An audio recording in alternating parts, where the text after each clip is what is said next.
Radio Forest Podcast. Hello, it's Piff. Piff, how was skydiving, man? I'm not doing that again. You know, you just fall out of a plane. That's all you do. You just think you're in a plane and you fall out of it. Terrible idea. Yeah, I did it once. I'll never do it again. I'm glad I had the experience, but to like what you said, it's just falling really fast. I didn't feel weightless. I wasn't floating. I was falling to my death, and I would never do it again. Exactly. Yeah. And I have the footage, so I don't need to do it again. I've got a real serious question for you. Who are some of the top dragons? How would you rank dragons in the world? There are a couple of ways. I mean, screen time is one of them. How many innocent people they've burnt to death is another one. That's always a high marker, yeah. That's like a mark against the dragon. Oh, that's in the community. We're trying to rebrand as a species. You know, we're trying to like integrate into society. So when you get somebody like Drogo from Game of Thrones who's flying around torching villages, it just doesn't make us look good. Yeah, because I like Smog, but he's pretty dangerous like that. But I also like Elliot from Peach Dragon because he's the complete opposite. There's something about the bad boys that draws people in. But at the end of the day, it gets a bit old. You know, you introduce him to your parents, and he just flames them to death. What are you going to do? It's Piff the Magic Dragon. He's coming back to Boise. He's going to be at the Egyptian Theater June 9th. And I loved your special. I'm glad to see you out doing street work. I imagine as your career has gotten bigger and bigger and you're doing these bigger venues, you've got a room named after you in Vegas. Is it hard to stay in touch with your roots, so to speak, and do that one-on-one crowd work? It's fine for me, you know, because like that's where I came, you know, I came from. I was a dragon born into poverty. But Mr. Piffles it's just gone to his head. You know, he eats caviar for breakfast, lunch, and dinner. He has a dog bowl full of champagne. He's got some problems now. Now, Mr. Piffles is your dog. You've also got a fish in your act. Did you have pets as a kid, or is this something you've gotten into as an older dragon? I think I had pets as a kid, but I'm definitely better at looking after them now. Yeah, we have David Copperfish. He plays Vegas. He doesn't come on tour. Mr. Piffles comes on tour, and Mr. Piffles is actually doing a brand new. He's got this whole new mind-reading act called Mr. Piffles the Dog Who Knows, when he tells the past, the present, the future about somebody in the audience. And he's crushing with it, which, again, doesn't help me because now it's like people are like, oh, Mr. Piffles is the star of the show. You should definitely give him that money to go to the strip club with. And I'm like, look, guys, he's got an issue. We should get him into rehab. Now, is the real David Copperfield, is he in Vegas? I thought he was doing some Vegas shows. Is he a Vegas guy? He's a Vegas guy, yeah. Have you seen him? Have you got to see his act? I'm sure you have. Yeah. He does 700 shows a year. Holy cow. How many are you doing? We do like 300 with part-timers. Well, that's still pretty good, though. And tell me about getting the room named after you, Piff the Magic Dragon Theater. That's huge.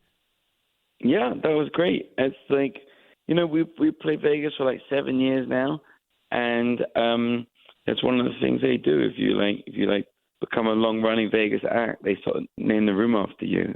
That was a bit of an honor, but it was difficult because Mr. Piffles felt like he should have made it on the theater name, the marquee, and that was really the beginning of his downward spiral. You know, that was when he started drinking more, he started staying out later after that, and we need to stage an intervention for him. So is he starting to think like this is all because of him and he's the star, people are coming to see him? It sounds like he's got a lot of issues. I couldn't agree more. That's what I tell him. I'm like, look, buddy, you have issues. And there's nothing wrong with that, but you just have to go and work on them. After Boise, we're going to send him into rehab. Oh, are you bringing him to Boise? It'll be his last big bash before rehab. So, see him while you can. Now, is he able to fly with you in the plane? I don't see a ton of dogs on planes. Does he have to be crated and underneath? How do you do that from city to city? We FedEx him, usually. Ground, it's cheaper. He's got a little bag, you know. This is what I want. He gets in his bag. He's got his bed in the bag. He goes to sleep, and he just arrives. You know, we have him in the airplane cabin with us, and he just brings his bed with him. Imagine that. Imagine if somebody's like, "Hey, you're going to go on a plane, but here's a full-size bed for you to sleep in, and I'll just wheel you around on this bed while you're in transit." It would be the dream. Piffles has a better life than I do. Piffles has a better life than I do, for sure. When it comes to bananas, do you like them a little on the green side, a little on the brown side? Green bananas are just, I mean, you can just feel the food poisoning coming, can't you? You know that you're like 30 minutes away from diarrhea. You just know that's what's happening. It's like the clock has started. So I would go a little too brown if I had to. But honestly, who's buying your bananas? Can't they just buy ripe bananas? I guess so, but I like them just a little green. I like them right before the ripe. You get too green, they're too tart, and it's too weird. You like them crunchy, is that right? Not that crunchy, but right on the border, right on the edge. Right. Tell me about this relationship with Penn and Teller. This goes back quite a ways. Did that start before you were in Vegas? Did they reach out to you, or did you bump into each other over in England? Yeah, I'll tell you what happened. They did a show called Penn and Teller Foolers, which they still do now. They do it in America now, but that show started in England. I was on the first season of that show, and you know, like it's a competition show, so you never meet them before. You walk out, you do your act. They have to like stay with you, fool them or not, and then you leave. So I did it, and I could see that they were like enjoying what I was doing, but then I didn't fool them. I went backstage, went home, and then I started getting these emails from people saying, "Oh, Penn and Teller want to meet you, and they want to say hi."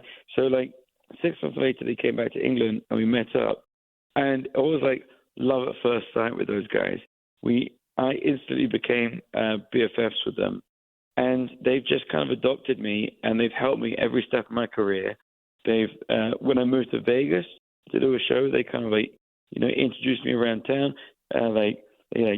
Teller's worked on some of the tricks in my show. Penn's like worked on like the patter, the like jokes and stuff in the show. They basically mentored me all through the years, and it's not a stretch to say that I owe them my career. So they're very nice people.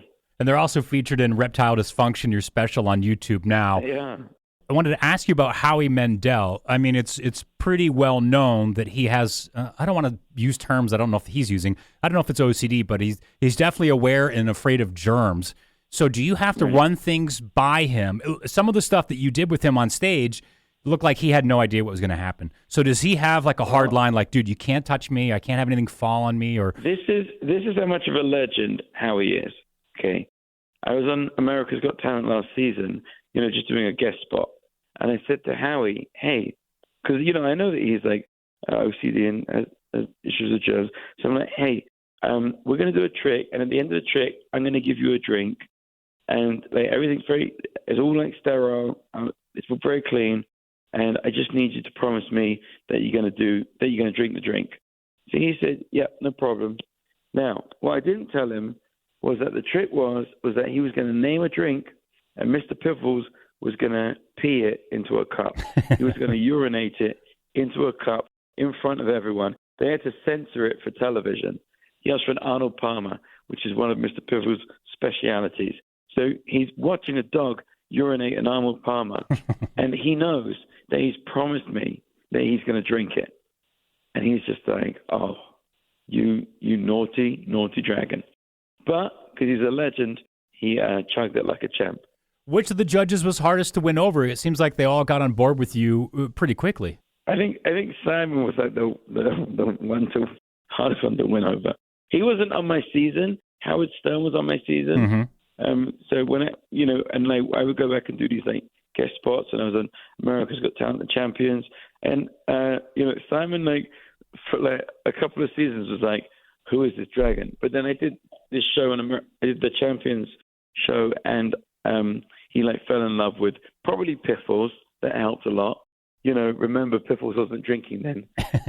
So he fell in love with Piffles, and he's like, they've all of those guys. I mean, I've got nothing but good things to say. They've all been very nice to me over the years, especially Simon. How many people does it take now to set up a Piff the Magic Dragon show? Because, correct me if I'm wrong, it seemed at first that you just had your box, your stand, and then, Piffles came later. Is it progressing? Because I notice a lot of interactive sounds and music and things like that. So how big has this show gotten? Well, we just, after the pandemic, we moved rooms, and we moved into the big showroom at the Flamingo, taking over from Donnie and Marie Osmond. And so it's now like a much bigger show. They're like, I think my crew's like 15 people now. It's a nightmare. But thankfully, I don't manage them because dragons aren't very good at HR. Somebody else does all that. And yeah, it's like a much bigger crew now. But that means that the tricks are much more spectacular than they have been in the past. And it's just a much bigger show. And also, it's the same for our tour show. It used to be just like me, Jade, and Piffles on the road. And now it's like a whole crew comes with us. Have you gotten to check out any rock shows? This is a classic rock station, so a lot of these bands and Aerosmith and Def Leppard, they'll play these residencies in Vegas, and a lot of them have moved there. Have you gotten to see any big rock shows out there?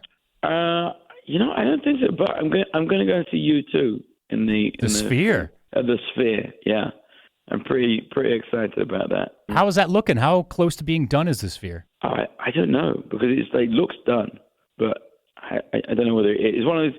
It's like I don't even understand what they're doing. It's like a video wall on the outside or something crazy. So, but they're opening soon. September, I think. Or at least that's when U2's playing. Me and Piffles are going to that. Please tell me that you've ran into Carrot Top. I think he's hilarious. I have. He's a legend. Have you seen his show? Yeah, lots of times. I haven't in Vegas. I've seen him when he's toured, but I'd love to see the Vegas show. But he's gotten some crap. But he's great. He's so good. He is like one of these. Those people.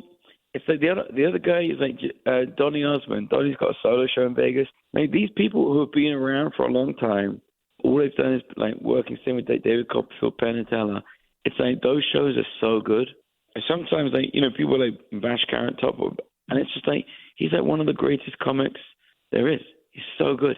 Yeah, if anybody ever bashes him, and I'm like, well, clearly you haven't seen him, because if you go and don't laugh, then okay, maybe you can complain, but there's no way you go and don't laugh. Right, there's no way you go and don't laugh. But it's like hey, he